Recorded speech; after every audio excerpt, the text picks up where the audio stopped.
So now that you have your brand new Soul Hunters posse fully painted up and your new unit cards freshly printed and sleeved, what's the best way to use them in a game? The Posse Bonus is rather powerful, though it will take some finesse to utilize it properly. If you fill at least 5 of the 6 slots, then every unit in the posse gains access to the Teamwork common rule, allowing you to chain activations together as long as the units in question are no more than 8 inches away from one another. This will give you the opportunity to bring a large volume of fire down on 1 or 2 critical units from the opposing side, crippling your opponent's overall strategy. If you remember my previous Portal Vanguard tactics video, this will sound vaguely familiar. It will require some additional work on your part, however, to ensure your units aren't left out of position and a prime target for the other side.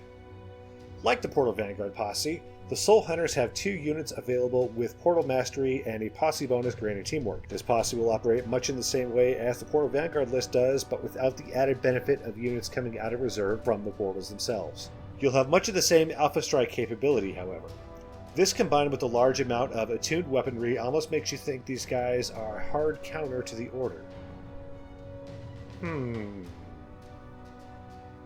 That's interesting. They also have an interesting rule regarding spirit units. The Soul Hunter rule lets you remove a single stunned or disordered enemy spirit model within 8 inches.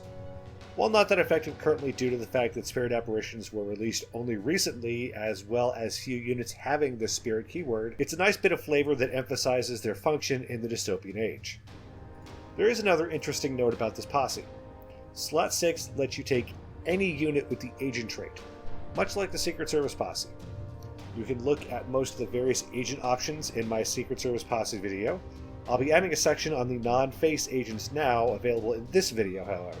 Out of the box, the Soul Hunters posse clocks in at 710 points, leaving you with plenty of space for a second posse as well.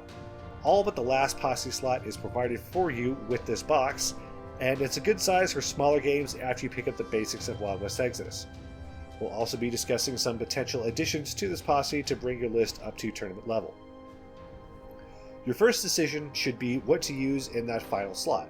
Since slot 6 doesn't have the face requirement, this opens up a few more options that the Secret Service posse doesn't have, namely the 3 support options from the Infernal Investigations posse. Let's see how well they fit in. First up is Black of 2020. He's currently the most expensive option, coming in at 145 points, but he brings plenty of tools for such a heavy investment. He comes with tough, durable, and hardy, so he'll be able to take a lot of punishment before leaving the board. Most importantly, however, is the fact that he brings a long-range weapon with a piercing of -4 that doesn't require the use of attuned.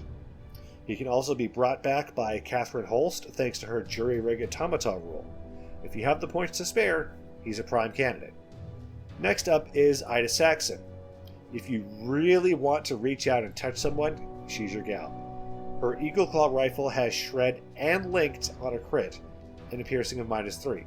She also doesn't suffer long-range penalties and can force enemy models with the human keyword to re-roll successful grit checks. And if that weren't enough, Spirit Aim will ignore pesky re-roll to hit rules like Shrouded and Moving Target. All the ranged weapons brought by the Soul Hunters are either a torrent or have a max range of 15 inches, so that extra bit will definitely come in handy. Did I forget to mention she also has Undercover? Because she has Undercover, making it nearly impossible for your opponent to keep important units tucked away and out of sight. Last up, we have Mercury Jones. She's going to be a flanker and harasser more than anything. A combination of Quickness 7 and Skyleap will get her to important spots easier, and her smoke grenades will block off important choke points. Counterintelligence will give you the opportunity to redeploy a single unit once everything is set up, and Moving Target will give her a bit of additional survivability. Unless you have a specific plan for maximizing her usage, I'd recommend sticking with either Blackhoof or Ida personally. Your next decision should be how many additional units to bring and what size. Both Jocasta Tobin and Warwick Hudson have the Spectral Summoning rule, letting you bring a unit of spirit apparitions with them. Additionally, you can keep them in reserve and spend a fortune point to bring these units onto the table in base contact with their parent unit. Their torrent weapons pack a decent punch without requiring the use of attuned, and they can hold their own in melee with attuned Spirit Claws hitting with a piercing value of -3. Feel free to sprinkle them in according to taste. Not to be outdone, Erin Meltzer has the Sick'em rule, letting her bring a unit of K9 automata along with her. This gives you some additional flexibility in threat counters with the K9 gun dogs and their available loadouts. Or, if you're looking to save a few points here and there, you can stock up on K9 attack dogs and bring them. Don't forget about the free shoot and strike actions and teamwork available with Sick'em. Now that your Soul Hunters posse is complete, what else should we bring to fill out the remaining points? There are loads of options available, particularly with the Outlaws, but there are 3 that really stand out for me: Dixie Resurrection, Discordant Symphony, and Tainted Biology.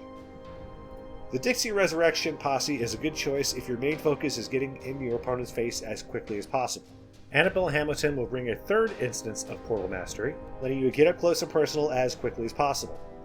You might have to trim back any spirit apparitions or canine units brought in the Soul Hunters posse, but the potential of having a half-dozen portals open at the start of the game for waves of cheap, resurrectable, Limit 3 Enlightened Hands to occupy your opponent with while the main body of Soul Hunters move up the board and into position. If you really like templates though, go with the Discordant Symphony posse to fill things out. This will make Phonic Blasters super cheap and give every unit armed with them the controlled scatter rule. This will be supremely useful in knocking units off of objectives and into the line of fire of your heavy hitters. The ability to place them practically as needed with so many portals is definitely not to be overlooked. If you enjoy board control and playing pinball with enemy units, this is your best option. But if all you want to do is start smashing faces, then bring along the Tainted Biology posse. They will love having access to so many portals, and the drag effect on most of the Soul Hunters weapons will make charging that much easier. Skip McKidney will also be around to hand out grid check rerolls to everyone as well, providing an additional survivability layer to everyone. It's definitely not the most subtle option, but if you just want to go in and wreck face, this is the way to do it. As I discussed in my Portal Vanguard posse video, the overall strategy for this posse is simple. Use Warwick Hudson to open a pair of portals, then use Teamwork to activate Erin Meltzer and do the same thing. If you bring along a 3rd unit with access to portals, feel free to repeat as needed. Or keep them around to shut down enemy portals should they try the same thing. You can get a lot of mobility and build a lot of momentum very easily with this posse if played right. Just remember not to go overboard with teamwork, or you run the risk of being stuck out of position and easy prey for your opponent. That's going to do it for me today. Stay tuned for more tactics discussions, a couple more painting videos, I might do 1 or 2 on the Soul Hunters, and battle reports as time allows. Take care, everyone.